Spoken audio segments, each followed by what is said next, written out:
Kingdom Animalia, Phylum Chordata, Subphylum Vertebrata, Superkelas Ganostostomatha, kelas Elasbranchi, Order Myliobatiforme, Family Daciatidae, Genus Phateobatis, Spesies Phateobatis jenkinsi.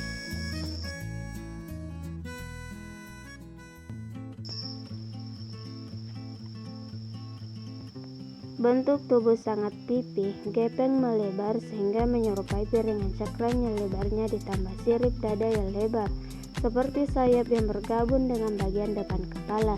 Apabila dilihat dari bagian atas atau anterior dan bagian bawah atau posterior, tubuhnya tampak oval atau membundar. Dapat tumbuh dan berkembang sampai 1,5 meter. Pada bagian tengah tubuh dan ekor memiliki deretan baris duri-duri besar. Bentuk cakram sirip dada menyerupai berlian.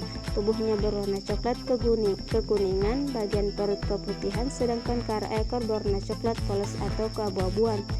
Memiliki mata yang cenderung menonjol dan terletak di bagian samping kepala. Bentuk mulutnya terminal dengan posisi di bagian bawah tubuh.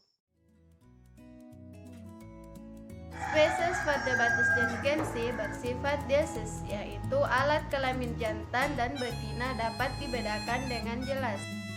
Pari jantan mempunyai sepasang alat kelamin terletak di pangkal ekor yang dinamakan klasper, yang bila telah berukuran panjang melebihi dari sirip perut, maka pari tersebut dapat dikatakan telah dewasa.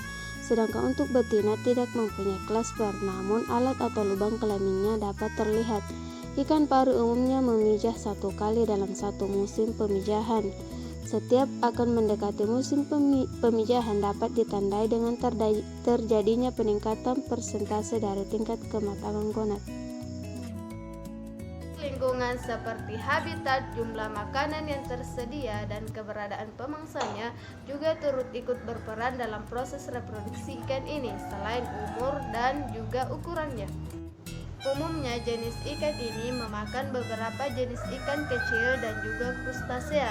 Karena keagresifannya dalam hal mencari makanan, ikan ini dipredikat sebagai predator tertinggi dari jenis-jenis ikan pelagis. Perilaku unik lainnya dari ikan ini adalah seringkali terlihat menggali pasir untuk mendapatkan makanannya. Gigi-giginya yang kecil rapuh digunakan untuk merusak cangkang, kerang, dan kepiting. Seperti ikan pada umumnya, pertumbuhan Phateobatis jenkinsi dipengaruhi oleh faktor internal dan faktor eksternal. Faktor dalam dapat berupa faktor genetik, umur atau ukuran, ketahanan terhadap penyakit, dan kemampuan memanfaatkan makanannya. Faktor luar atau faktor eksternal dapat berupa pengaruh lingkungan meliputi sifat fisika, kimia perairan, serta komponen hayati seperti ketersediaan makanan dan kompetisi.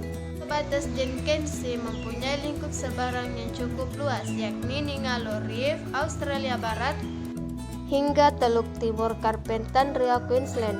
Di tempat lain, spesies ini tersebar luas dengan distribusi merata di perairan pantai Pasifik Indo-Barat, dari Afrika Selatan ke Asia Tenggara dan di lepas Australia Utara.